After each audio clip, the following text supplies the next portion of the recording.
Good evening, everyone, and thank you for coming tonight. My name is Ken Miller. I'm the Director of Superior District Library. We have 6 authors coming tonight. I'd like to thank all of you for joining us tonight. I'd like to thank Ron Ricci, editor of The Way North, who assisted in the planning. He couldn't be here tonight, but he's working on a book for a possible 2014 UP book tour.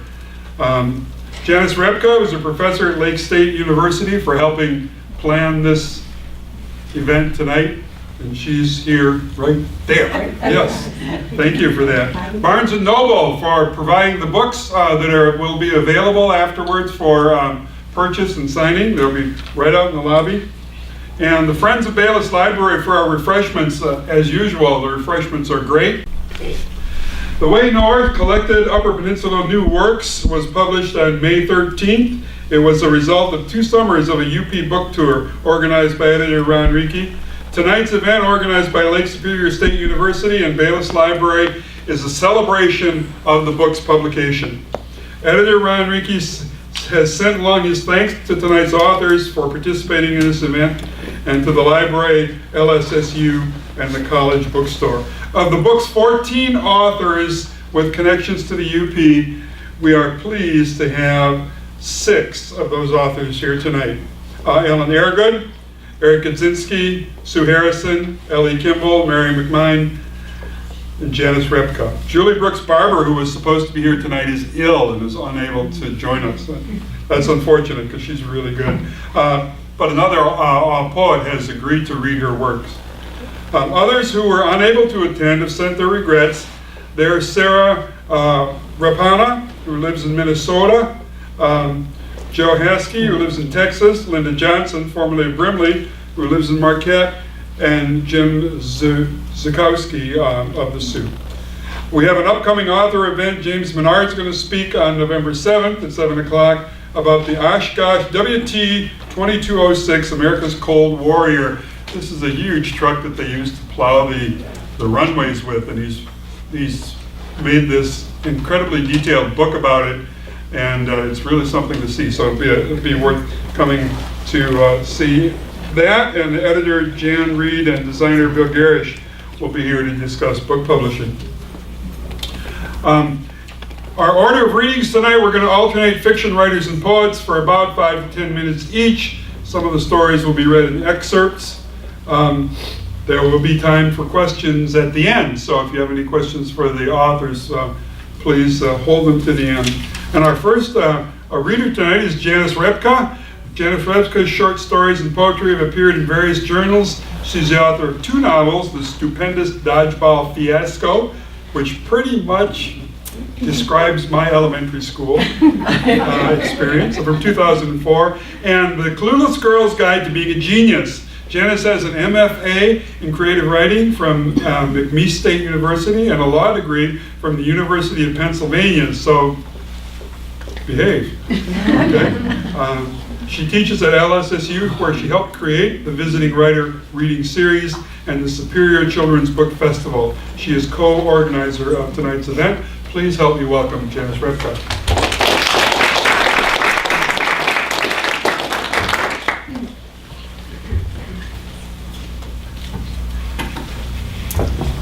Thank you. Thank you so much, and I want to thank the library for putting this event together. It's just, it was a wonderful idea. Susan approached me and said she wanted to host the local UP writers who had contributed to the anthology, and it's really great for us because we get to see each other and hear each other's work, and also we get to share it with other people. So thank you for that. So when I first got the call from Ron Ricci that he was doing this UP anthology, he asked me, would I care to submit some work for consideration? And I had some mixed feelings about that because I had only been in the UP for 1.5 years at the time. So I'm not an original UPer. I come originally from Pennsylvania, and I have a sordid past, as you could hear. I originally started out as a lawyer and then ended up in creative writing and teaching. And so I've lived in a lot of different places. And I thought, can I write authentically? about the Upper Peninsula. And I had to really think about that before I decided whether I would submit something. So I started thinking about my writing and considering some of the things I'd written in the past. And I came from Louisiana to the UP. I was teaching in Louisiana for 4 years. And while I was down in Louisiana, one of the things that I noticed was that while I was invited to be there and to participate in their culture, I was never really a part of the culture because I wasn't a part of the heritage that is very strong in that state. And I did get some work published while I was working in Louisiana, but I'm going to read you one of the short poems that I got published while there so you can hear the Cajun flair and the Louisiana roots of this poem. So this is a poem I wrote that got published in the Louisiana Review, and I think it'll tell you a lot about how I fit in Louisiana. The poem is an unusual form. It's a pantoum, which is a poetic structure that uses stanzas that are 4 lines long, and then the idea is that the second and the fourth line of each stanza show up again as the first and third line in a later stanza. So you're going to hear a lot of repetition, but the idea with the poem is that it's supposed to take on additional meaning, even though you're repeating lines. So the name of this poem is Pitch. Snow settles on the driveway. Coffee turns to pitch in the pot. The clock is stuck at 8:30. Her life is stuck at 8:30. Coffee turns to pitch in the pot. So what if he's not home? Her life is stuck at 8:30 for fear of sitting alone. So what if he's not home and might stay out until dawn for fear of sitting alone? She'll lock the door, move on, and might stay out until dawn. The clock is stuck at 8:30. She'll lock the door, move on. Snow settles on the driveway. So if you were listening carefully, it didn't sound very Louisiana-ish. No. So I thought, I think I've been writing about the Sioux before I got to the Sioux. So I took them up on the challenge, and I had a short story that I had been battering around for a long time, trying to find its voice. So this is a story I'd written maybe 7 years before I gave it to Ron, but I just wasn't happy. There was something missing.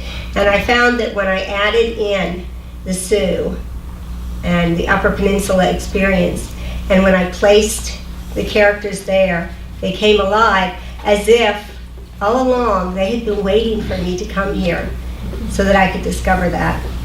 So the name of this story is Tug, and I'm going to read about 4 pages of it, just to give you a sense for it. And keep in mind, most of my writing has a little humor if you heard the title of my novels. So, Tug. As the needle pierced the vein on the inside of her right elbow, Nana counted Smurfs. There were hundreds of the little bastards all over the nurse's smock. Papa Smurf, Brainy Smurf, Clumsy Smurf, each with a blue body and white hat. She was at 7, Grouchy Smurf, when a tug on the needle told her the stopper was being pulled back to suck her blood into the vial. Wasn't it the damnedest thing?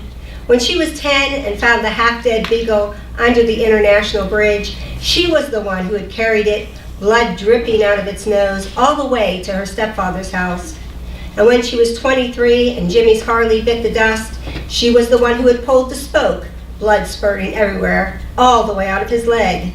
Yet here she was, 51 years old, sitting on her own couch in her own home, with a home health nurse taking a simple hemoglobin sample and still unable to stand the sight of her own blood. All done, the nurse chirped. His name tag said Roger. Visiting nurses were a pain in the ass, and this no one was no exception. They all had that same look in their eyes, like you needed their pity, like the fact that you had no legs made it okay for them to treat you like a 4-year-old. Roger slipped the vial in his bag and removed 2 cartoon-covered bandages. I have Bugs Bunny and Daffy Duck. Which would you like? Got any that look like this? Nana asked. She pushed up the left sleeve of her sweatshirt to reveal her favorite tattoo. It was a Native American on a Harley, 6 inches tall, 3 colors, with flames shooting out of the headdress. "Oh, you've got to be kidding," said Roger. While he examined the tattoo, she told him about a rose trellis that went from her calf clear up to her thigh, and about how, when they had to cut off her right leg the first time she got gangrene, they took the tattoo with the leg. All they left was some leaves. That hospital owed her one, Nana said. If not a whole new tattoo, then at least a touch-up of the one they butchered. Maybe add a couple of daisies or rosebuds. Roger ripped open the Daffy Duck bandage and let loose about how diabetics shouldn't get tattoos and how it was especially dangerous, crazy really, for a double amputee with neuropathy to consider such a thing. He warned her to keep a better eye on her sugar level and to stay away from drinking and smoking. Nana counted Smurfs as he spoke. When he finally shut up, she told him it was time for him to go. "Oh, I almost forgot. I found this on the sidewalk near the door." He pulled a notebook from his bag and set it on the pile of magazines on the coffee table. "Don't forget what we talked about earlier," he said, slipping on his windbreaker. "Choose complex starches over simple sugars and get as many green leafy vegetables as you can." "Have a Smurfy day," she replied. The second he was gone, Nana grabbed a stale Easter peep from the bag she kept hidden under her couch cushion and bit off its sweet yellow head. Anybody who could endure half an hour with that one deserved a treat. She considered the next bite. The head had the best ratio of marshmallow to granulated sugar, but after that it was a crapshoot. You could bite off the butt and get a nice taste of cane, but that would leave the final bite extra marshmallowy. You could bite the body in half, but the two sides still wouldn't have enough sugar on them to replicate that first perfect bite. What's a gal to do? She tossed the rest of the peep into her mouth and picked up the notebook. "Private journal. Keep out. Do not read." Nana recognized her granddaughter's handwriting. The warning must have been intended for the kids at school. Jenny never kept anything from her. It was a one-subject, wide-ruled, 70-sheeter, with the school-right basic brand logo. Nana wondered why the kids nowadays didn't go for the real diaries they had when she was young. Her first diary had cost 79 cents, plus tax. Nana spent a whole day picking through trash cans for pop bottles that she could return for the deposits to raise the cash. It had been mid-October and already snowing in Sault Ste. Marie, and she could still remember the icy numbness from having to push off the thick layer of snow with her bare hands just to get to the trash. When she finally plunked down the cash at Armstrong's pharmacy, Nana picked the red diary. It was made of imitation leather and had a flap for securing a tiny lock. The key was the size of her thumbnail. She held the diary close to her chest the whole way home, but once she got there, she couldn't think of anything elegant enough to write. So she wrote about buying a diary. The next few entries were about how boring her life was. She never wrote about anything she didn't want other people to know, like the time her stepfather had slapped her for talking back, and she ran off and hitchhiked all the way down to Detroit, where she smoked a whole pack of cigarettes with a black boy who asked if he could look down her shirt, and she let him. Even if she hadn't written anything important in her diary, Nana knew how pissed off she would have been if her mother had found it and read it. So out of a sort of respect for her own past, she set her granddaughter's notebook on the lopsided pile of magazines and tried to interest herself in an old National Geographic. There was an article on the overharvesting of Alaskan salmon, but Nana couldn't get into it because she kept thinking about Jenny's notebook instead. She picked it up and fanned it from back to front, amazed at all the black inked pages. Nana glanced at the brown plastic wall clock and fluffed her couch cushion. Maybe it wasn't even Jenny's. How would she know if she didn't at least take a peek? She read about how Jenny hated her acne and limp waist-length hair, about how her best friend, Marcy Belinsky, seemed different now that they had both turned 14 and they didn't have so many classes together. She read about how Jenny loved the Nike sneakers that they'd found in an almost new condition at the Goodwill, but hated how the laces never stayed tied. In one entry, Jenny described her walk home from school, how when the bus door opened, it was like stepping out of a giant yawn. How the cars waited for her to cross, no matter how slow she walked, as if the stop sign jutting out from the side of the bus had some magical power. Jenny said she tried not to look at the sad things along the way as she walked, like the skeleton of a broken baby stroller or the boarded-up house where one of her friends used to live. Instead, she tried to stare out at the St. Mary's River as she walked, watching the freighters heading in and out of the locks. Nana agreed that the neighborhood had gone to hell over the years. It was one of those make the best of it places, but they could do worse. The rent was cheap, and the landlord left them alone. Their 2-bedroom salt box reminded Nana of the house she grew up in, just a few blocks down from the same street, with the same view of St. Mary's River that allowed you to watch the gale winds whip the water into frosty peaks. So I'll stop there. It goes on quite a while, and you won't buy the book if I don't. So the interesting thing about the story is the motif that I developed with the relationship between the tugboats and the longboats on the water. And when I thought about it, I wondered which one of those needs the other more. You think of the longboat, this big, huge, imposing, little tiny tugboat. But sometimes the longboats need the tugboats to help them through the locks, and that fascinated me. And this idea of a parent-child relationship or a grandparent-child relationship, and how sometimes I think which one's the tugboat and which one's the longboat. So, thank you very much.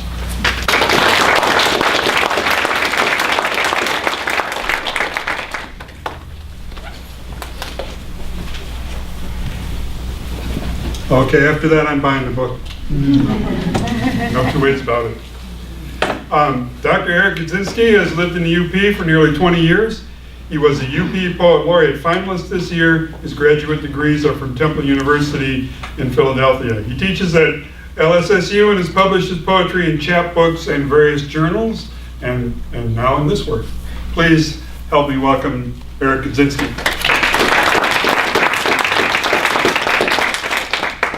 I didn't realize that Janice was also a refugee from Philadelphia, so. I'll read two poems and 2 of that are in the anthology as an incentive to go out and buy it, maybe, or not buy it, as the case may be. The first one is called Wawashkeshkivis. It's a Anishinaabe for the deer hunt. Wawashkesh is the word for deer. Wawashkesh, these apples are for you, red on the white snow. Their cider tang will find you in the gray woods. There is a story how a snake offered an apple, so sweet, so cold, whose bite was sorrow. I will lie on my belly in the bush waiting for your hunger, and if my aim is true, you'll never know. The next one is kind of an odd situation. I'm glad that Ron took it for the anthology. I'm glad that he liked the poem. But this is one of these poems that's best read silently and out loud because it uses French, and so it's only going to expose my horrible French accent. So it's called Etienne Brûlé. I know what the first white men found here, not the priests with their minds made up, but such as Etienne Brûlé, burnt Stephen, soldier of fortune, seeking furs and savoir, bien sûr. A hard land, a weather a man must lean into to walk, home of a handsome, dangerous people, and for me, as Etienne may be, a welcome absence of history, not the age-old village of certainement c'est vrai de l'Ojibwe, mais pour moi, poured here by water and duty and my own willful paddle, the plume of my breath in the frost of the forest. Let's see. I'll just read 2 other short ones because my daughter said she loved them. So the one is called Gull. Oh, let me just say about UP. I am not. All the real Upers will have to die, and then I'll be the only one left to be considered a Uper. But certainly living up here, and it didn't take close to 20 years, but as you live up here, I think you inhale it, certainly every time you take a breath. And so it was very easy for the Upper Peninsula just to be absorbed into what I was doing. I suppose if I lived in Southwest, I would be full of sand and adobe and whatnot as well. but the UP is where I'm at, and the UP is how it comes out. This is called Gull. Watching a gull ride the wind high above the bay, I could wish for such an effortless detachment. Instinctively adjusting to the subtle flutter of the invisible, a gray and white abstraction, absolute as altitude, without object or intention, or if so, sliding as easily as thought. Oh, but I know gulls, what they're really up to, and that you must come down to scream at each other over garbage. The last one I'll read here is entitled Fool's Gold. I could claim that it has some connection to mining in the UP, but that's only a happy circumstance if I had to, but it really doesn't. Fool's Gold. Pyrite looks like a shiny gold vein in quartz. It's used other than to mock miners in cheap Victorian jewelry, and by the ton somehow rendered to make sulfuric acid. Its real value is for us fools, seeing it gleam in the shovel, in the glorious hours and days before you take it to town to be assayed, when you're a king. Thank you.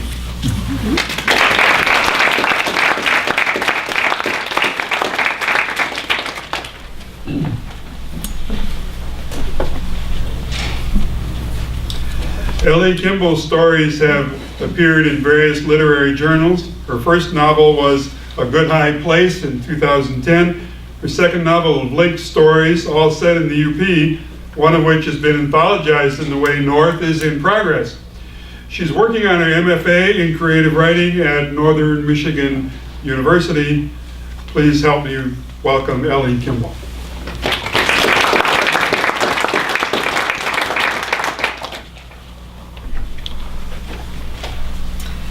I'd like to thank the library and, of course, Ron Ricky for giving the UP writers a voice. It's, I think, an amazing thing that he's done. This story is from a novel of linked stories, as he said. I, too, have not been in the UP for a really long time, maybe 8 years. This story is actually about traps, in a way. The ones that we find ourselves in, the ones that we make for ourselves. But I find that traps are coming home to me a little bit more. I live off the grid over on the Little Two-Hearted River, and for the last, never had them before, but for now, for the last 3 weeks, I've had nothing but mice coming and coming and coming and coming, and I put out, first I tried traps. I couldn't get rid of them. They ate the peanut butter off the little things and left them all there. Then I put out the bucket, the Uber bucket, and no matter what, they just keep coming. So I consider myself, I live off the grid, so, and also right before I came, my generator stopped, so I had to stop blow drying my hair right in the middle. So I think I have a pretty good feel for UP life, even though I haven't been here for a really long time. So this story, I think I'll be able to jump around a little bit without doing too much explanation, and you'll be able to follow me, I hope. It's called Deadfall. She had lain there for over a day. It had been estimated weather mild in June. Under a copy of the Newberry Gazette, she escaped notice of the foraging bears, lying in a relatively clean, sandy hollow, her head against a fallen cedar tree with the good piney scent masking the garbage. The incubating warmth of the sun penetrating through the classified section that first day, and the lunar gleam of moonlight rocking her to sleep that starry night, the rhythmic beat, the earth's heartbeat in her ears, along with the gentle rustling of the newspaper. It had sprinkled about dawn, which had wet her lips, rainwater rich with nitrogen, phosphorus, boron, copper, iron, manganese, and zinc, fortifying her like mother's sweet milk. And that day in the dump gave way to darkness, and in turn gave way to light. Her body, predominantly water, slowed its processes, matched the diurnal, nocturnal pull of the earth, and then the lunar pull of the moon. And all of it, the rain, the sun, the moon, the easy wind, smiled on her. infused her with a sideways look at the world and a good high humor that would last all her days. She left school in her 13th year, though she read voraciously and was possessed of an intellect extraordinary to most people. The women of Newbury, the do-gooders, talked about her now in this year of 1957. The townspeople would punish her, but never disown her. After all, she was theirs. They talked about how she had disappeared into a wigwam with that Indian this last fall, and how she hadn't come out all winter, it now being February. Even though the shack was off the main road and close to the falls, the townspeople knew all about her, and she was aware that they knew and that they talked. She let the derision run off her back like the spring torrents she was longing for. It was not true she hadn't left the wigwam since fall. She went out at night often to hear the wind howl through the river valley, feel the snow swirl around her face, see the stars blink at her like long-lost cousins. Much later, she would recognize these months for what they were, a young adult hormonal depression. But at 20 years old, she was not sure if she could or would emerge from that wigwam, or if she'd stay there suspended forever. Given all this, it wasn't surprising that she hadn't noticed it at first, so oblivious to things, so turned into herself and her sexuality was she. So what exactly was it? What was it that had pushed her to the realization that this was not the same man coming to her every night? It was none of the obvious things. The fact that he wore one set of clothing when he went to work at Newbury Mental Hospital, came home in other clothing, claiming he'd had to change in order to run the trap line. The fact that his appetite for both sex and food seemed to vary wildly from day to day. The fact that his shoes disappeared twice and he claimed he'd had to buy new ones. How could she be fooled?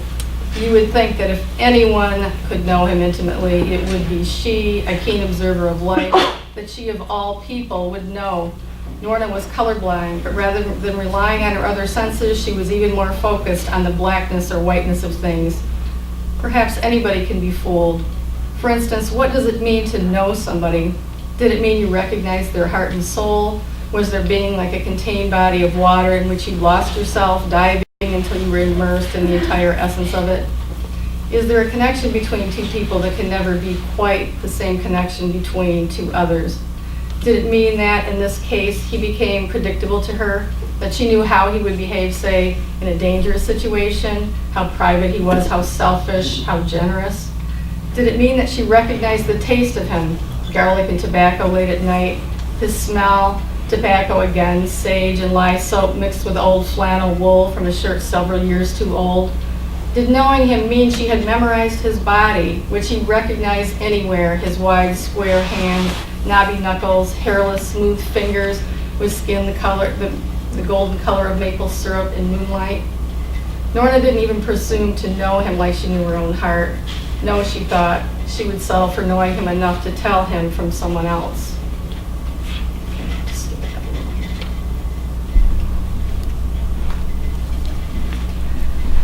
Norna helped in the shed. She was good in with the flushing tools. Sam would come in with his catch, maybe a coyote, a red fox, a raccoon. She'd insist on working with him in the shelter, a lean-to attached to his wigwam, the proximity of which decreased the likelihood of the catch being destroyed by investigating bears. Though there were nights they'd have to come screaming out of the shack, pots and pans banging like steely thunder in order to protect that catch. There was no freezer or easy way to protect the carcasses, so the animals would have to be tended to immediately. As soon as an animal's fur was dry, the big Indian made the cuts from one back foot to the anus, around to the other back foot, and removed the skin like you would a bulky sweater. Coyotes were reluctant to lose their hide and had to have more cuts made on the forelegs before it could be peeled off their reluctant forms. But it would be Norna who would stand at the flushing beam, holding the skin in place with her belly, clasping the 2-foot-wide metal tool in each hand, pushing the flesh away from her in a scraping motion, the fat mounding in front of the tool like pinkish gray rice pudding. This would free him to adjust the stretching boards, and when Norna was finished with the pelt, he would then tack or nail the skin to the board. Sometimes they'd skin a rabbit, he'd clean it, hand her the meat, rabbits so cat-like in size and shape, and they'd make stew using wild sage and bits of bacon and vegetables, wild mushrooms. But whether he was selling pelts, hunting for food, or fishing the streams, she saw the prayer in his eyes. thankfulness that this time the creatures of the world had sacrificed for them, conscious of how easily it could be reversed and how eventually it would be. Recognizing their part in nature as temporary, not proprietary, without sense of entitlement. And when he made love to her, she saw in his face the same soulfulness, the same thankfulness, the same conscious attachment to the act, not a moment taken for granted. What kind of traps do you use for what kind of animal? She asked. Not an idle question. He pulled one of the large furs, a blanket made of pieced and carefully stitched muskrat, around her bare shoulders, covering her breasts as if he suspected they would become part of his downfall. She left the blanket where he'd put it, accepted the handicap. Wouldn't you rather play poker, he asked. The Anishinaabe loved mystery of all kind. What kind of traps, she asked again. She listened as he listed. Snares, leg hold traps, conibear kill traps, true-to-coup traps, the bear pit type with spears in the bottom, a type he didn't use anymore. The old-fashioned boulder deadfall trap, each of them in a variety of locations. Dirt holes, culverts, open water rivers, under ice rivers, cubbies, hollowed out logs. What do you use most, she asked. Snares and leg hold dirt hole trap sets, since I mostly trap fox, coyote, and raccoons, he answered. What happened next might be blamed on her self-imposed cabin fever, her intense desire to know the truth, or the fact that her body had betrayed her and she had been running a temperature. The day had had the feel of acupuncture, needles descending from the sky and driving sheets, piercing her skull as she hauled wood from the pile and stacked it next to the fully stoked stove, unable to keep up with the relentless wind through the cracks. They were camped too far north, close to the trap line, but only 4 miles from Lake Superior in the snow belt, and this would be the start of yet another 4-day blizzard that would require digging out every 4 hours. It had been ranging only a couple days, and she'd been out shoveling twice, huddling beneath the hood of the beaver coat she'd made from Sam's pelts. She'd returned to sit next to the wood stove, chilled through, wondering if Sam would make it in time or be forced to stay in town, leaving her alone to battle the storm. And when he arrived in a rare state of inebriation, out with the powder boys in town, it seemed, he reached for her and she reached back, thinking that this was the fastest means to her end. She waited until he fell asleep on his back. She listened to his snoring, how much it sounded like the whistling of the wind through the slats, and she pulled her arm and body out from under him, the deadfall weight of him, which she accomplished without waking him from his drugged state. She crawled across the wigwam on her knees and added short pieces of beech and a few pieces of coal to the wood stove. Then she went to work. She wasn't sure what style to use, but had settled on a form of foothold trap made with strips of white rawhide, some kind of metal handcuff, which would have been a closer imitation, but she didn't know how she would get her hands on a set. She wrapped and wrapped the leather firmly around one ankle, knotted it several times, and then, using longer pieces of rawhide, she tied several strips securely through the hole in that enormous log table, then back through the foothold trap, which would serve quite effectively as a drag. He might be able to move the table, but would not be able to pull it through the door frame of the shack. He decided one leg was enough, but since he was an animal, the human variety, and she needed to harness his brain as well, she rolled him gently to his side and managed to bind his hands firmly behind his back. The strips would tighten and harden like molded concrete to remediate any looseness in the bonds or inferiority in her knots. Then she covered him so that he would not become cold and poured herself a cup of coffee from the enamel-oiled pot.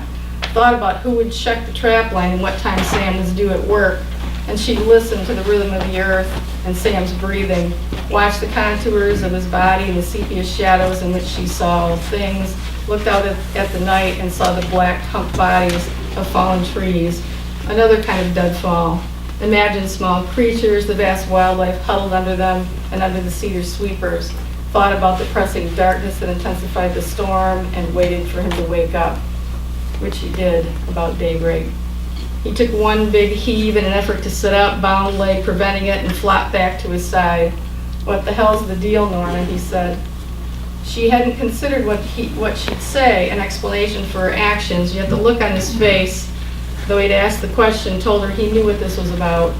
There was no betrayal in his eyes, no accusation, Was it her imagination, or did he understand the nature of the game between them? That since he acted in accordance with his nature, she could only act in accordance with hers. She said nothing, and he watched her without speaking. She'd begun to sweat now, her fever rising with the day and the continuing storm. The room swam, and she felt she might fall off the stump on which she sat, and she leaned her head and body against the wall. She wasn't sure she hadn't dozed off.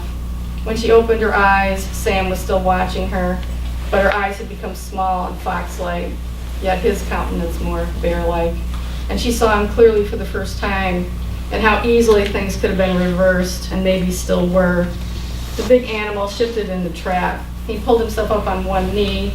Norna loosened his trousers and held the bucket while he relieved himself. "Do you think this matters?" he asked her. "I don't know," she answered. So I was thinking of stopping there. See how long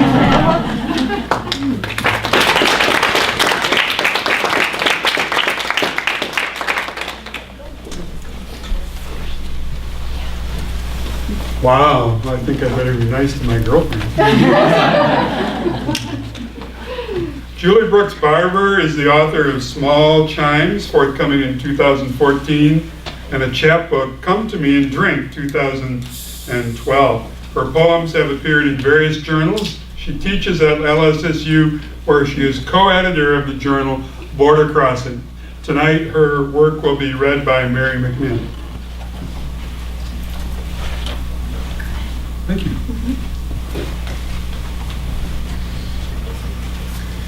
Hi.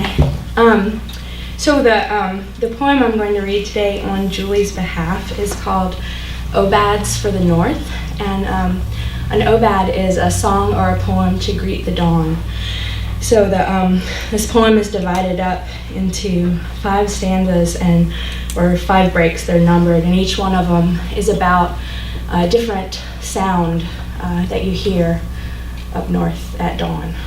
So you can listen for all the different sounds. Obads for the North. 1. A half hour after sunrise, crows call to each other across the tops of my dying trees, trunks blackened, infested by birch borers. The birds perch in the bare branches, voices louder than their dark bodies. When they leave, they mark the sky as they cross over tree and house and street.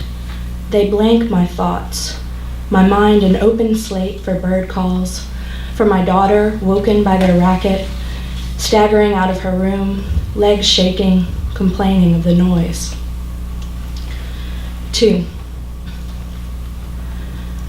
The freighters bellow on the river, making their way back and forth between the borders. Not like the train whining in the night, announcing arrivals and departures, announcing solitary travel beyond the fields of home. The freighters call to one another, call to the men waiting at the locks, announcing arrival, announcing greetings. Hello to the lakeshore where no children wait or wave. Hello to the observation decks where no one watches. Hello to the city where men and women greet the morning for work. 3. On this chill morning, the sun rises over the church's rooftop, shining out of the dark. From my study window, I watch the world wake, wait for the trees to come into view, the roof to slant itself, the window to erase my reflection. 4. Snow coats the power lines, sugars the tree trunks. The city is silent except for the roar and scrape of snowplows. The air shone blue and bright when I woke, snowflakes spinning. Winter is the old pal of this place, freezing the lakes, lining the roads, muting the echo of life. But this too is life swirling outside, exiling birds. The land renews itself, cold and shivering. 5. Stunned awake by winter knocking at my window, I rise, unable to settle down, and search each side of the upstairs for silence. At the west, the house might come crashing down. At the south, the rushing sound of water. At the north and east, a persistent roar. Snow pelts the storm windows with the wind's fierceness, shaking the glass. I return to bed, expecting some terrible crash to spring me from rest. I lie awake, waiting for it, listening to every creak and crack, hoping for sleep, a release from this vigil.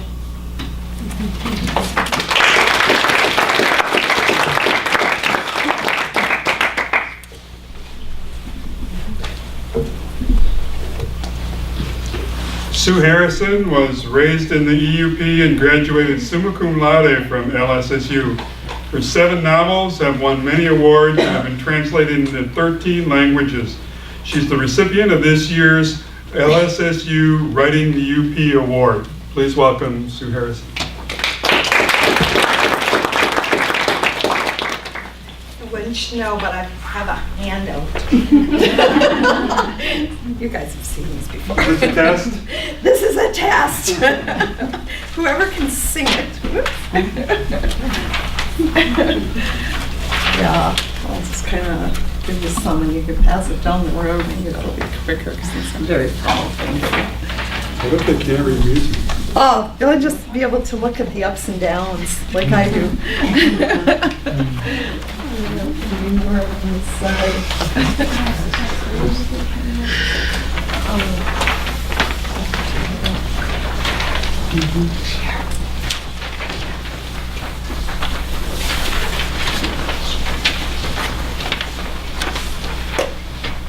Yes, I was raised in the UP, and that's been one of the great joys of my life.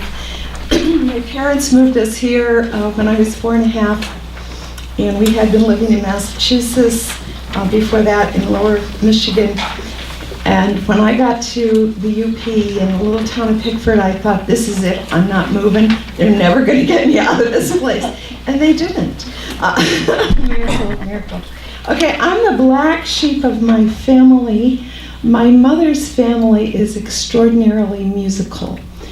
She became a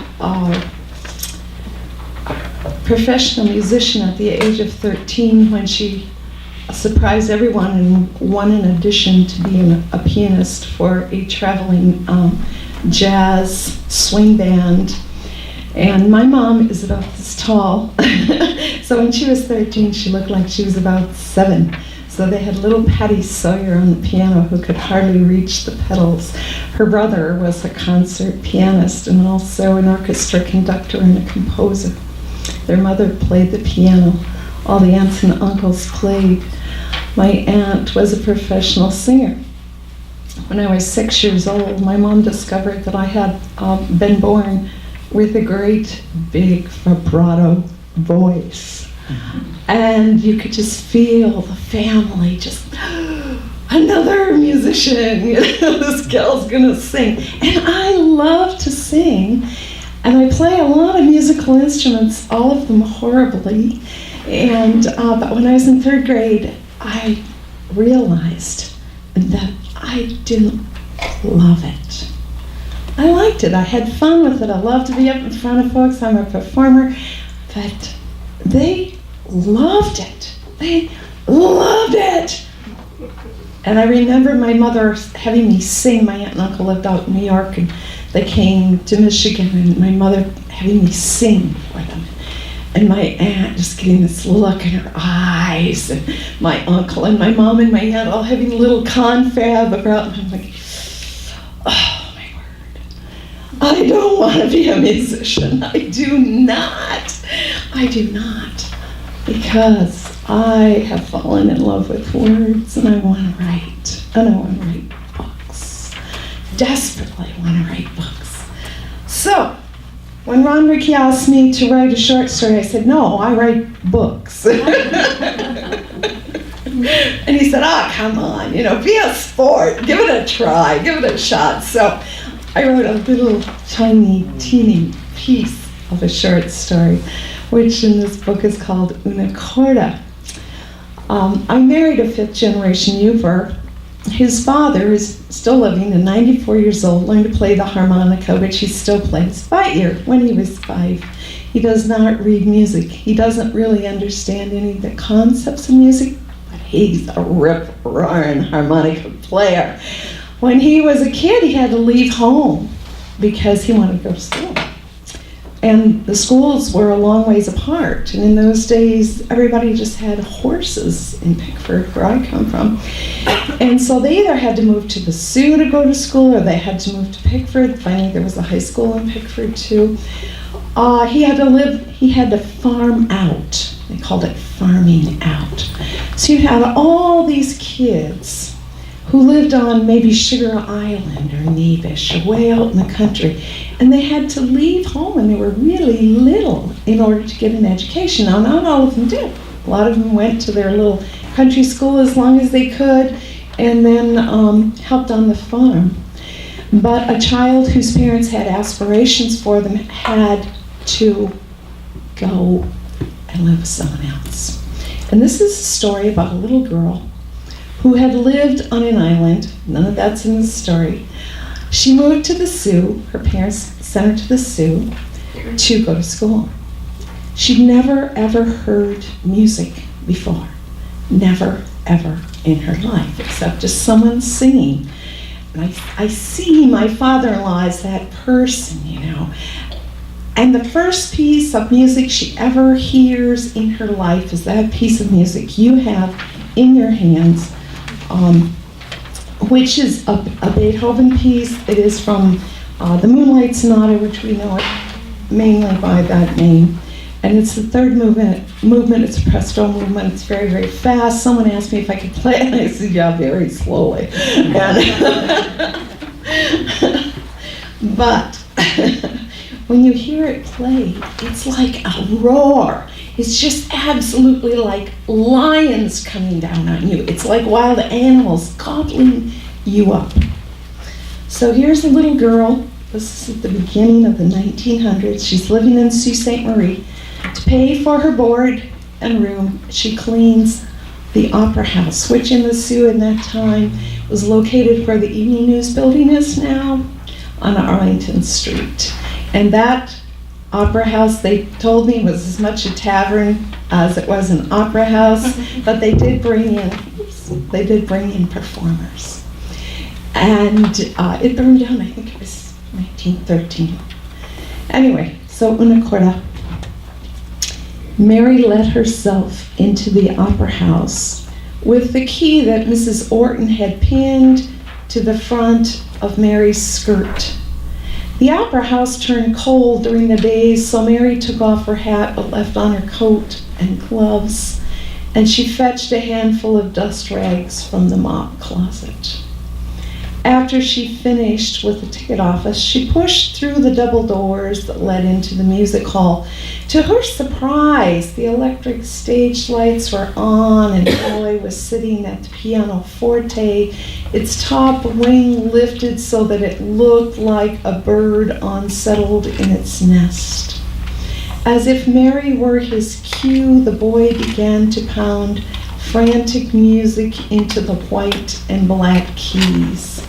The notes roared up the aisle and rudely pounced. They flayed Mary's skin, ate through to her bones. She fell to the runner that carpeted the floor, lay there until the music finally stopped and drained away to far corners. The silence healed Mary's bones, and when they knit themselves into a reasonable union, she sat up. The boy stood beside her. His skin shone so pale that had she come upon him in the night, he might have made her believe in ghosts. His hair was white and his eyes were pink, but most of all, she noticed his hands, so beautiful that Mary's chest hurt when she looked at them. What was that? Mary asked. What was what? The boy spoke like a heckler, mutinous and angry. What was them notes you played? The third movement of Ludwig van Beethoven's 14th Piano Sonata, Opus 27, number 2. Some people call it Moonlight. They're wrong, them people, said Mary. There ain't no moonlight in it, not one candle's worth. An introduction to music.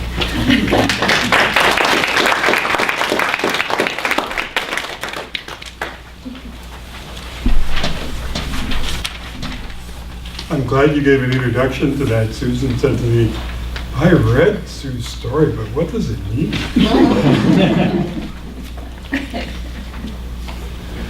Mary McMinn is a fiction writer, essayist, and poet. Her work has appeared in various publications. Her project, Reimagining the Odysseus Myth from the Perspective of a Vietnam Soldier's Wife, won the Faulkner Prize for a novel in progress. Mary earned her MFA in creative writing from New York University and teaches at LSSU, where she is co-editor of Border Crossing. This time, let's really welcome Mary McMinn.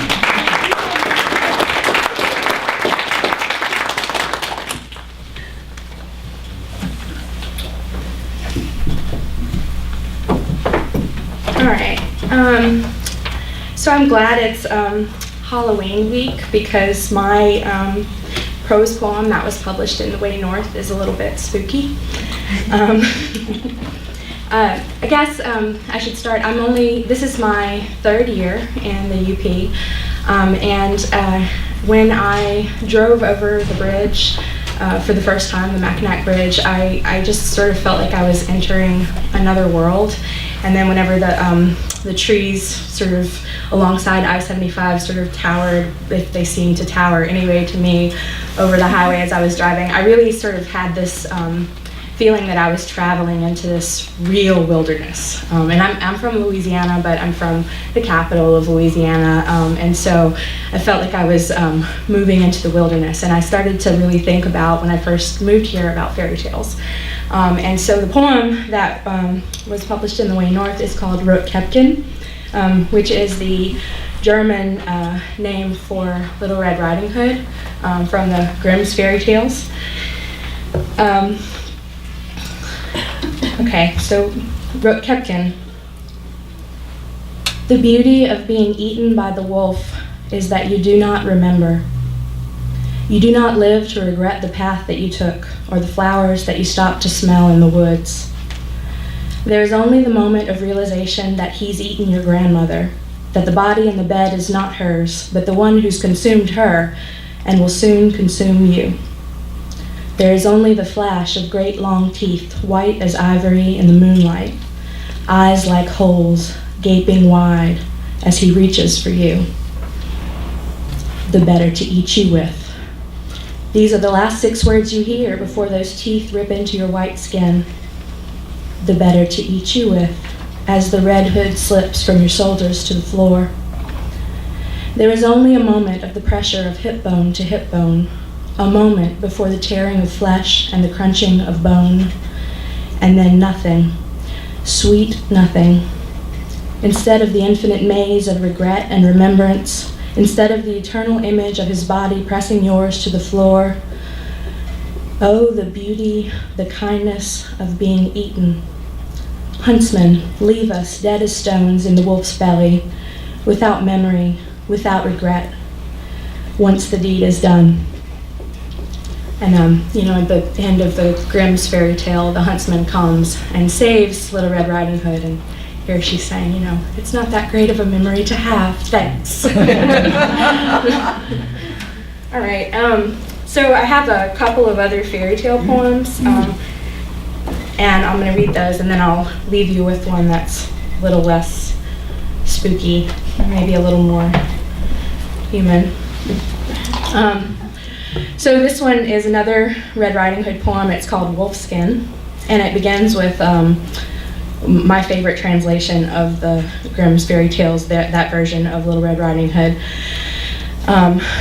So the quote is, "A huntsman was just passing by.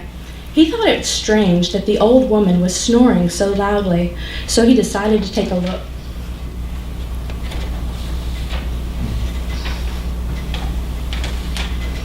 Inside, the shadows shape a riddle, a story. The half-burnt candle in the kitchen, the unwashed dishes, the cloth-covered basket by the door. From the hook on the wall neatly hung the red ripple of fabric, the crackling fire, the light flickering in the hall. In the bedroom, someone is sleeping. At the foot of the bed, 2 well-worn slippers. On the side table, 1 book, 1 pair of spectacles. Night fills the room like cradle song. There it is again, that strange buzzing sound. There it is again from the bed. Such a little old woman could not make this noise. When the log falls into the fire and the light hits the shape under the blankets, when the log falls into the fire and you see the claw dragging the floor, you have already begun to rush at the bed with your scissors. You have already resolved to slit the beast open, the word hero stinging your tongue. In the story you tell your friends, you'll say you took home the wolf skin as a trophy. You'll say the old woman thanked you, and the girl went on about how frightened she was. But the truth is, the girl spoke only 3 words that day. Who are you? The truth is, the grandmother only whispered, white with shock, as she drank the wine, we were dead. It was dark when you left the grandmother's house, and cold. When you tried on the wolfskin, the stars laughed. Dead leaves crackled under your feet like fire.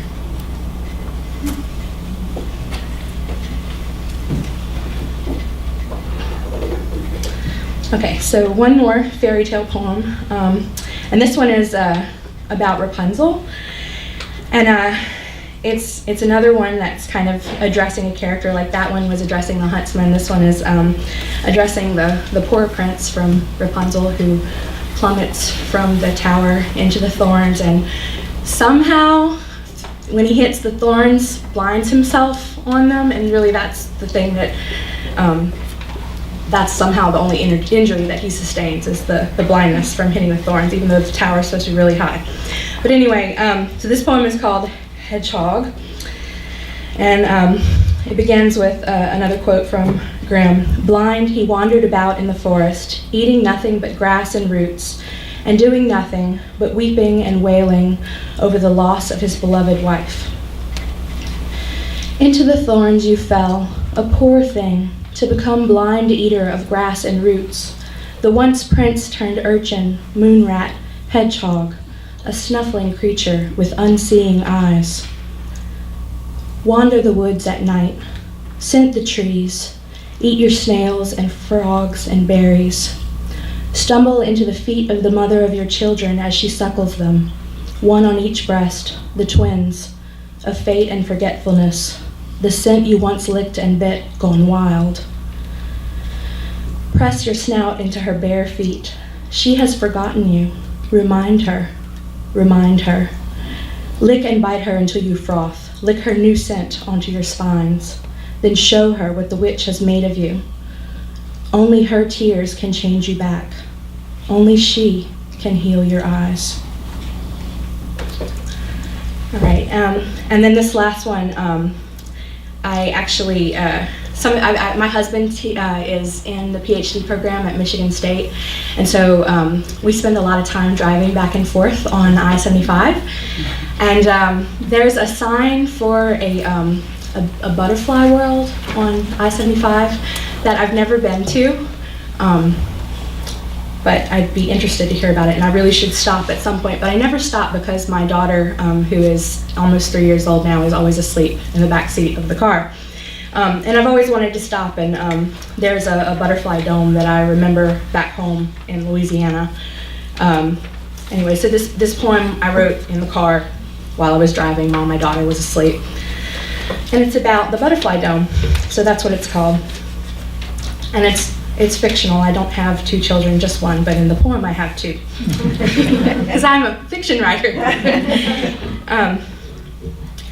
On the way to the butterfly dome, leaves leapt from the trees. A black truck weaved across the highway, its bumper stuck with 8 letters in gold. R.I.P. Steve. My daughter cried. My son tickled her toes. Hush, he said. We're almost there. Almost. Inside the dome, butterflies twitched their wings in a rhythm like breathing. My son reached for my daughter's hand. My daughter whispered in the small voice of a child, "Look at that, Mama, just like birds. They're alive." Upside down, along the walls, they twitched 1,000 shades of green, reds brighter than blood, the yellow of gold. They flapped their wings slowly, as if they had just awakened from the long stasis of chrysalis, as if living was their only business, and they had never heard of fall, or bumper stickers, or the woman in my head who pinned monarchs to cork.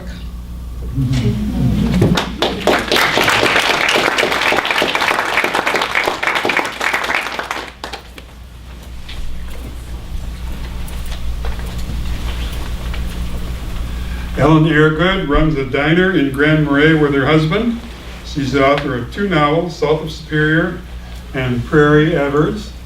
And if you go to Grand Marais, you must go to the diner. It's the best food between here and Marquette. That's true. So please welcome Ellen Eargood.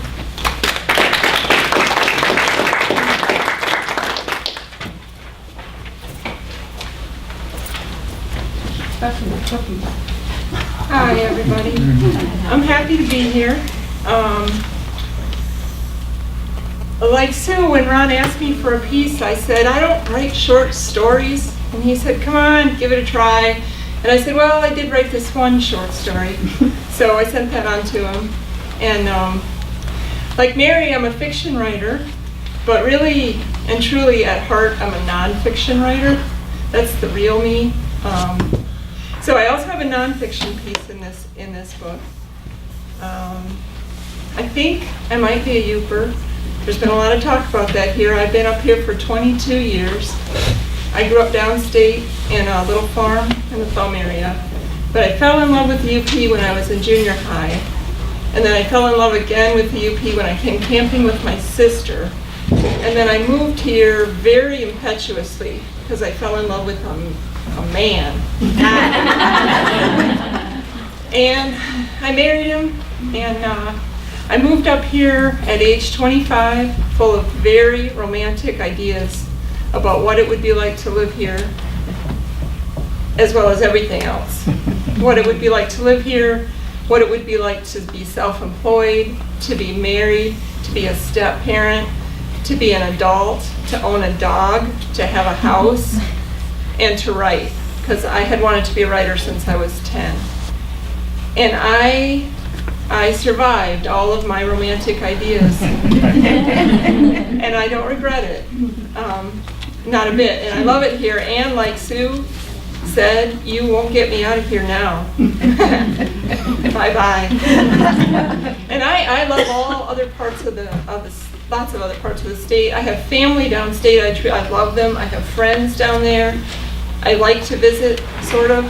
And every time I get back to the bridge, I get to the toll booth and I think, oh, thank God. I really like it here.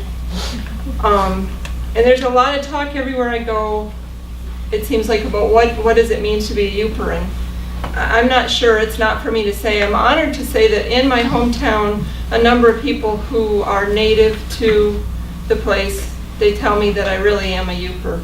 And that means a lot to me. But I think in part it might mean to have survived a lot and to have endured a lot and to have worked hard and maybe not to have expected very much. That's kind of what I've decided in my position as a diner owner and as a writer and just as a person. As a diner owner, I have this wonderful opportunity to love people, and I do. I love people. And I also have this opportunity to see people at not their very best, maybe, to see a lot of people. I'm a scientist by training. I have a bachelor's of science from the U of M, and I have a pretty representative sample. And it puts me in a position of having to fight my own irritation a lot, and to observe people a lot, and to sometimes by the end of the season think, if this is who we are as a people, Lord help us, because we are entitled, impatient, greedy, and not very kind. Sometimes. And then at other times, we are exactly the opposite. And when I think about the UP, I go around talking with such pride about the UP, and I love it, and I do. And I think, why do I think we're so great and they're not? And like, who's they? Because I'm them.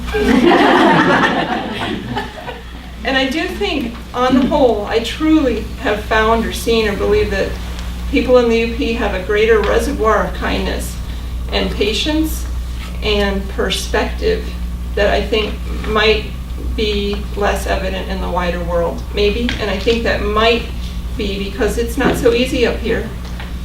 The weather's not so easy, the economy's not so easy, and also because you could get in a whole lot of trouble without meaning to, like if your tire goes flat and you forgot your hat, and we really need each other. And I think there's this code, this unspoken code here maybe that you will help people, whether you know them or not, or even like them or not. And we're not all nice and wonderful and perfect, I don't mean that. But I do think those are the reasons I like it so much here. At any rate, I have a fiction piece in the book, and I have a nonfiction piece in the book. And because I'm truly at heart a nonfiction writer, I'm going to read the nonfiction essay. And I wrote it quite some time ago. I found, I think, personally the best writing I've done, whether it's novels or fiction or stories or nonfiction or whatever, it's generally at heart, I wrote it for someone else. And this piece, truly, I wrote for our friend Tim, who's a native fisherman, and from whom, back when he was fishing, we used to buy all of our whitefish for the store. And it's called The Wanderer. And it begins with a quotation that my husband suggested. I've gotten a lot of credit for this from readers, but really this was his idea. And it's a quotation from Genesis. It's from Genesis 4:12. Behold, thou hast driven me out this day from the face of the earth, and from thy face shall I be hid, and I shall be a fugitive and a vagabond in the earth.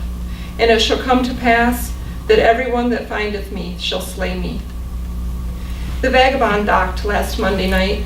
Rick tapped on the diner's window and pointed across the bay, and I looked up from my work to watch Tim's boat cut through the water and swing up to the dock. The bay was still, and the reflecting sun made the hull shine like new silver. Once the boat was moored in its familiar spot on the opposite shore, it almost seemed as if it hadn't been gone at all. I went back to my cleaning up, but everything had changed. We'd been anticipating Tim's arrival for days, looking for the small dot that is the vagabond to appear on the eastern horizon, so that winter could officially end and the too short sprint through spring begin. His arrival means that the water is open and the ice is out, that summer is hovering so close that it might as well already be here, that it's time for Rick to remember the fish batter recipe. It means we're about to fall headlong into a time of endless work and stifling heat, frustration and mountains of dirty dishes, exhaustion and never catching up, not even for a minute. But despite this, we both feel an uplift of anticipation when the boat sails in, pulling summer in its wake. Summer used to be such a simple thing: school vacation, a garden, camping trips, and cotton dresses. Now it's so much more complicated. The season's freewheeling exterior hides a harsh reality that everyone in a tourist town knows. There's no time to look back or down, no time to think or have hopes or ideas. There's only time to work. Summer is whitefish and french fries and fresh lemons and coleslaw, plate after plate of it, and feeling like you die to have your own helping. But there's always another customer in line, and so it's a cheese sandwich in bed at the end of the day instead. Summer is bare, sandy feet, but never being on the beach at any normal time like noon, but always at the edge of the day, before dawn or after dark, and tired moments slipped in when the work is done or close enough to done to pass. Summer is frayed nerves and short tempers and trying to smile anyway. It's when the only people you really understand are the ones working the same way you are, because they're hanging off the end of the same short rope, looking at the same bottom line. It's a time when money rolls in so fast it actually accumulates, and you make the mistake of thinking it means something and will last. Here in the diner, summer is defined by whitefish. I think we could sell nothing but fish and chips and whitefish sandwiches from noon until midnight 7 days a week, and still not run out of people asking in hopeful anticipation, "Do you have fish today?" So Tim brings fish and Rick fries it, and I carry it out with its tartar sauce and chunk of lemon, and that is summer. It sounds so simple, and it is in a way, but in another way it isn't. I can still picture a dinner shift last July, A typical night, a good night for fish. Tim brings in another 50 pounds and finds us up to our elbows in people, and so picks up a sharp knife and a cutting board and skins fillets while Rick fries and I wait tables. And we swing along that way for a while, surviving the summer one meal at a time. I remember a boy with a good view of the fish cleaning operation watching with interest and finally asking, "Is that fish fresh?" In an imperious voice I think he must have learned from his father. Tim gives the kid a look that could wither steel, but wisely just tells him yes. Then the boy wants to know where the fish came from.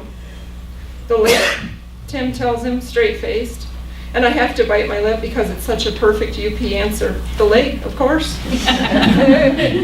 But it turns out the boy really wants to know something else. Who caught the fish and how and why? And I think this too he must have learned from his father. Tim tells him I did with my boat. That's where fish comes from people who make their living fishing.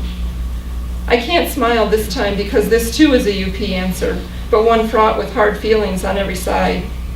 After the boy is busy eating, Tim says to me, "Everybody wants fish, but nobody wants the fisherman." I know that's not entirely true. We're glad to know the fishermen as well as the fish. A lot of people are. But he's right. People want fish, but not fishermen. Lumber, but not loggers. Freedom without responsibility. Good schools, but no taxes. Restaurants, but never the smell of onion rings drifting out the vents. People want to have their cake and eat it too. That's nothing new. And what can you do? Go about your business and watch the seasons turn. So the Vagabond has docked, bringing summer with it. A time of chronic exhaustion, as well as adrenaline. A time when everything but work falls away. Tim's days seem like ours, putting in long hours through every crisis that arises, trying to make the most of a short, important season, cut off from family for the sake of work, and so we feel at ease with him. It's soothing to be around someone just as tired and busy as we are, someone who is trying just as hard, with just as variable success, to remain good-humored about it. It makes me smile a little when Tim is as cranky as Rick, and makes me wish things were easier, but they're not. We admire Tim and his crew for the hard work they do, for their offhand courage in the face of Lake Superior's dangers. We're already weary of the annual flurry of complaints about commercial fishing, especially Indian fishing rights. I don't claim to know what's best for the fishery, but I do know what people want to eat, what it's like to work for yourself, how it feels to be the topic of negative conversation, how the short run can be so overwhelming that the long run hardly matters. I've read that at the turn of the century, commercial fishermen were lifting 300,000 pounds of fish out of the water around Grand Marais in an average season, 600,000 pounds in a record year. That makes me believe that if the fishery has been depleted, it started a long time before the Vagabond sailed in. I know that summer is here and the show must go on. It's a mixed bag, as with everything in life. Good and bad, hopelessly tangled together so you can't tell which is which, and have to take them both together and hope for the best.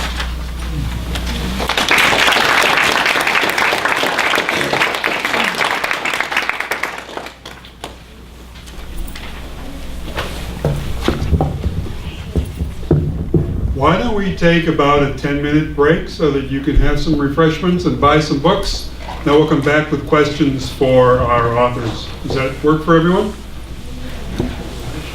We'll come back at 8:30. Okay, well, we're back together with our authors that are in the anthology The Way North, edited by Ron Rickey. And let me just take a minute to say thank you guys very much for coming out here tonight. And we really appreciate your being here at Superior District Library, Bayless Library. So thank you very much for coming. And are there any questions from the audience that you'd like to ask, either individually or collectively of our authors tonight?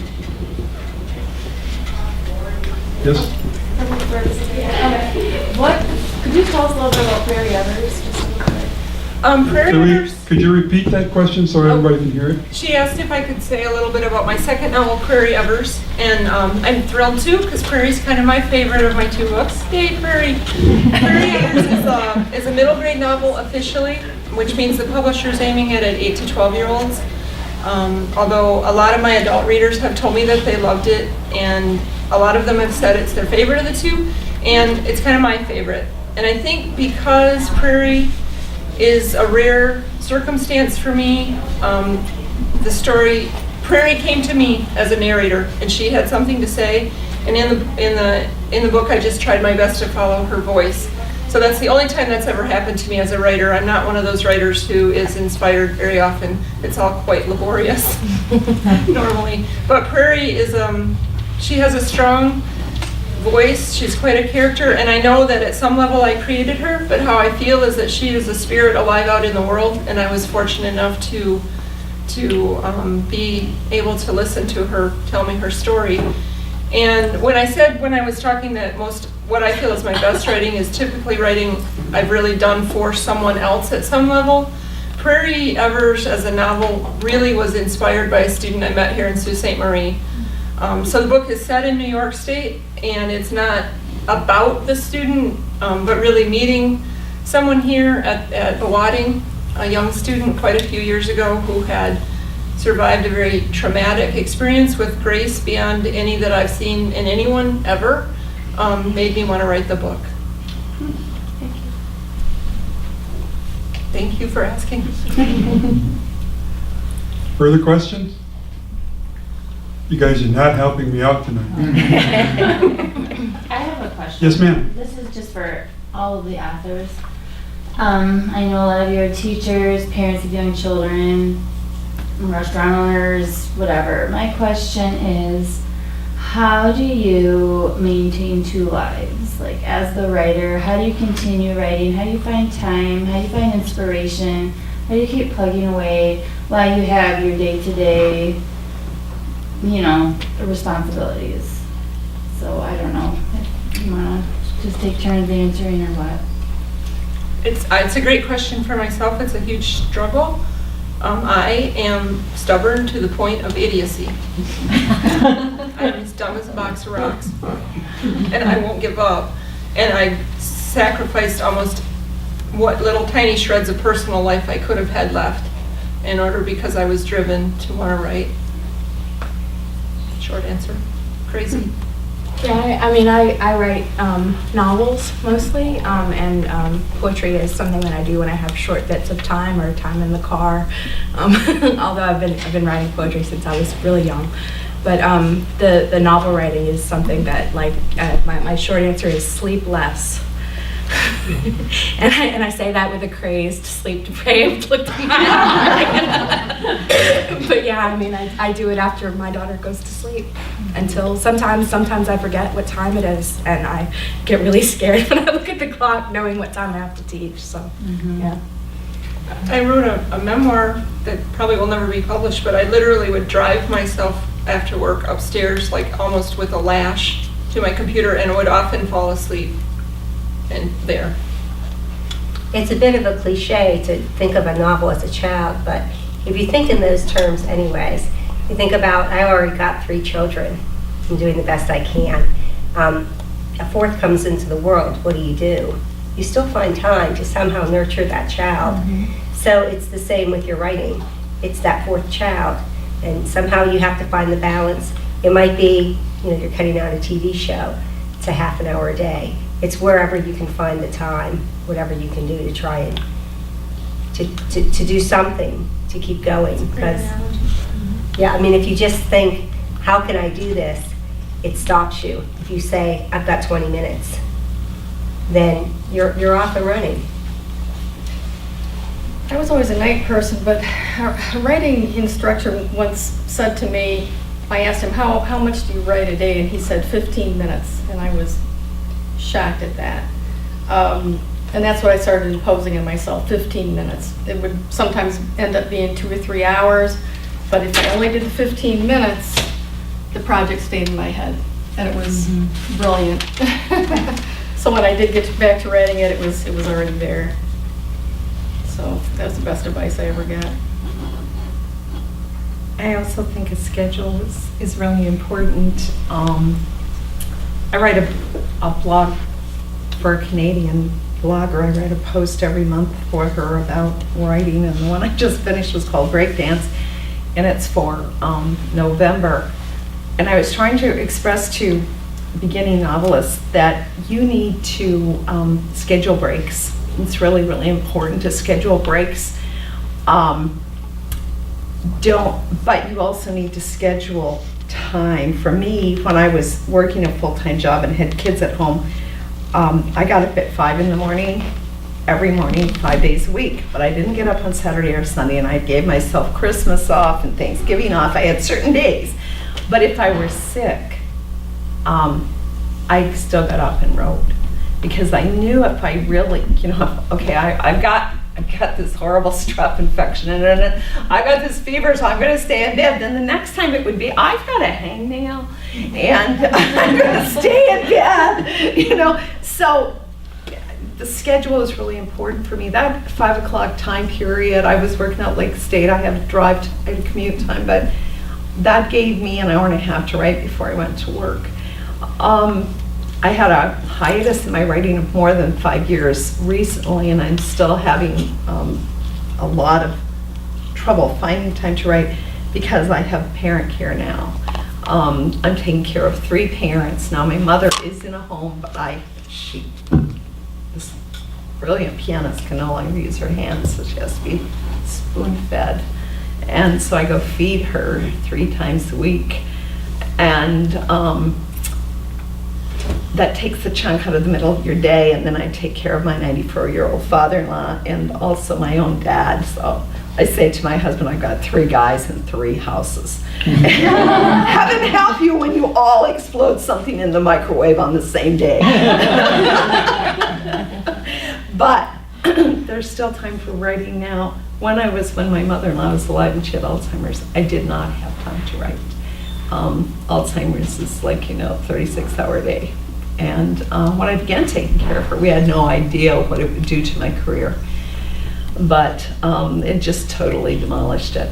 And it's very difficult to get started again with publishers, with an agent, whatever, when you've accidentally taken 5-6 years off, And so I would say to anyone who has aspirations of being a writer, get that 15 minutes in a day, if you possibly can, but make it scheduled. If it's only 2 days a week, that's fine, but don't cheat. Well, I could probably give you a little darker perspective on it. I think it's like being addicted, having an addiction. I've never found that I had to discipline myself to write. I found that if I didn't write, it's like a jump, it's like a monkey on your back. And if it's coming, I have other things to do, but if it's coming, I'll be 10 minutes late to class. I won't stop, and it's somewhat worrisome because you spend so much amount of your concentration and your consciousness involved in a practice that may well be one giant delusion. But I guess that delusion is like anything else, you can get used to it, be comfortable with it. Well, you can be so convincing about it that other people buy into it. Well, well, it's nice. I mean, mostly if you're amongst the audience of the deluded, then it's really easy to do. But that's my thing. I mean, I feel bad. I feel guilty. I feel if I haven't written, and I probably should be more disciplined as a time when I sit down, but I'm always on a lookout for something to happen here. Half the time it results in garbage, but at least it's something.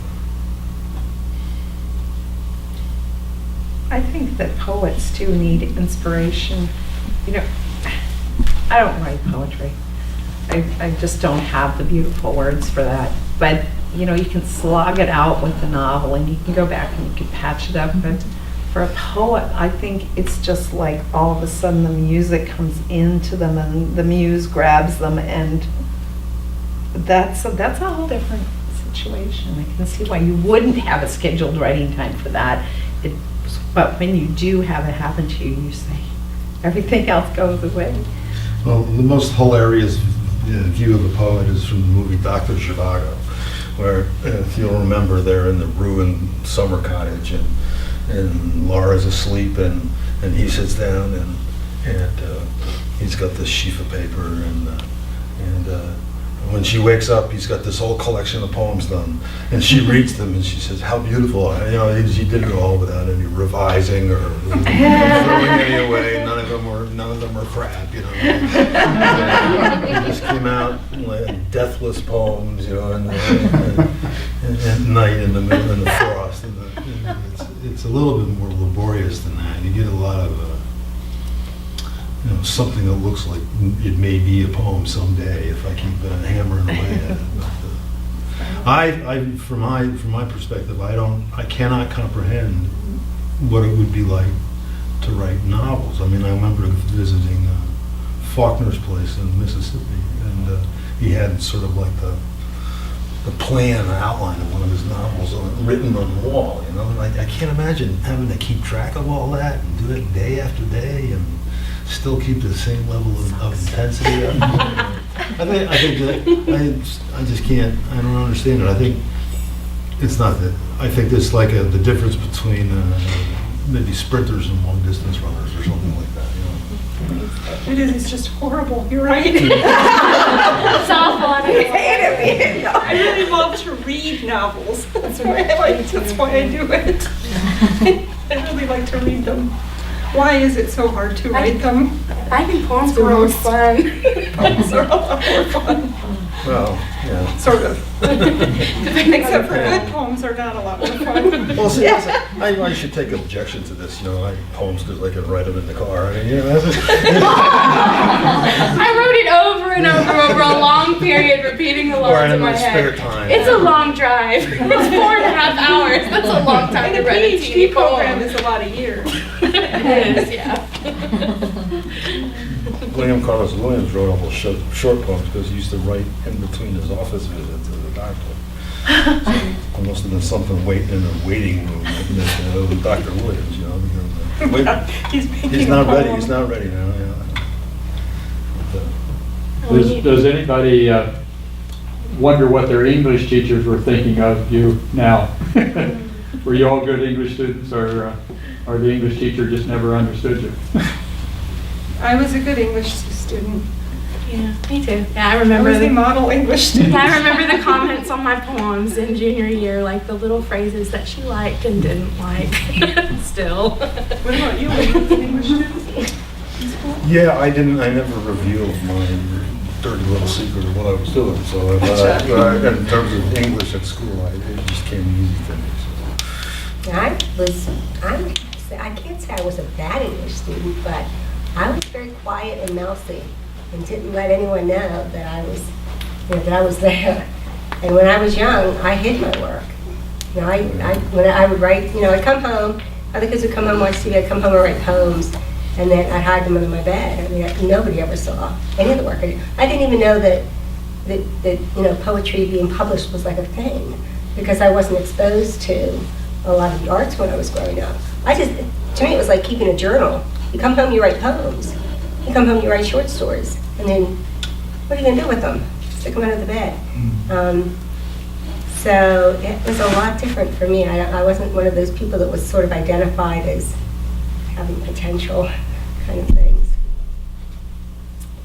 Ken, there's a question back here too. Sorry. Yes, ma'am. Oh, sorry. Yeah, I was a good English student, and they read my work, and was an AP student and went on to college early and stuff. I always loved it. I was a good English student. I was really bad at math, though. And I was a good English student. We have one more question in the back. When you find time, if you find time, to read something that's not student essays or something that you have to fix, or your own writing, revising, when you stop and pick up like a book of poetry or a fiction novel or something to read in your spare time, do you find yourself reading the kind of things that you write, or do you read something completely different? I read everything. I read everything.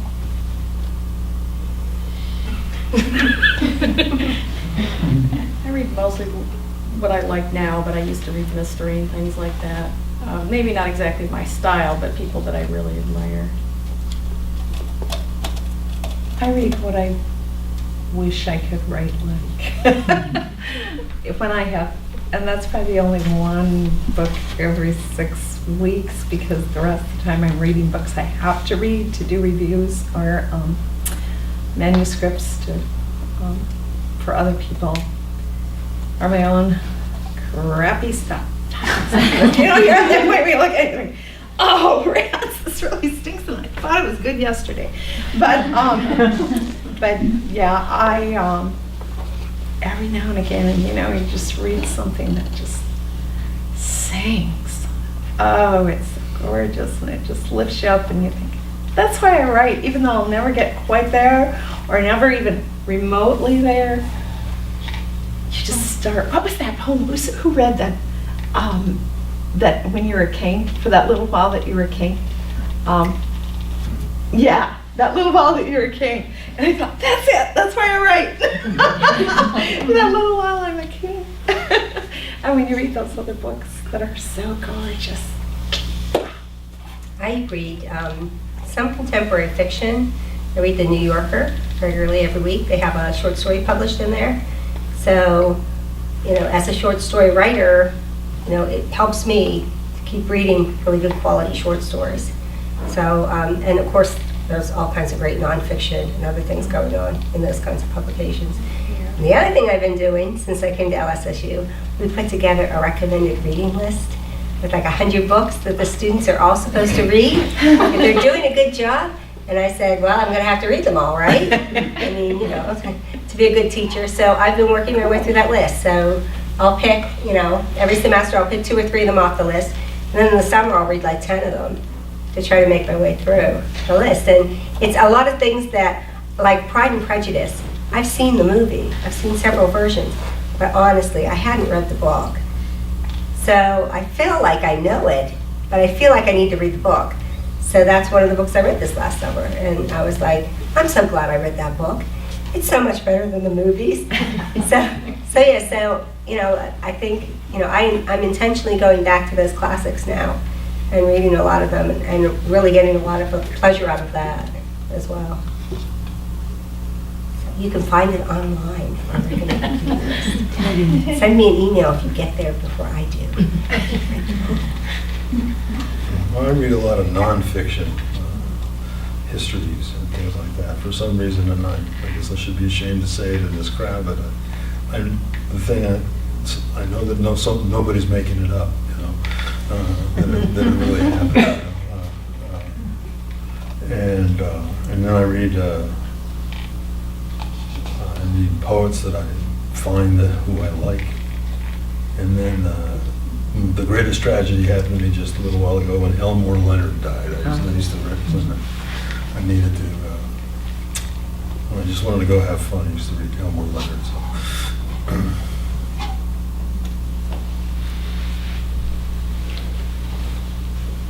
I don't know if you have ever been in the presence of magic before, but I think this evening was just that. I'd like to very much thank each one of our authors for being here. Thank you for opening up. Most people don't. I appreciate that very much. Thank every one of you for coming in the audience tonight, and I hope you have a good evening. Good night.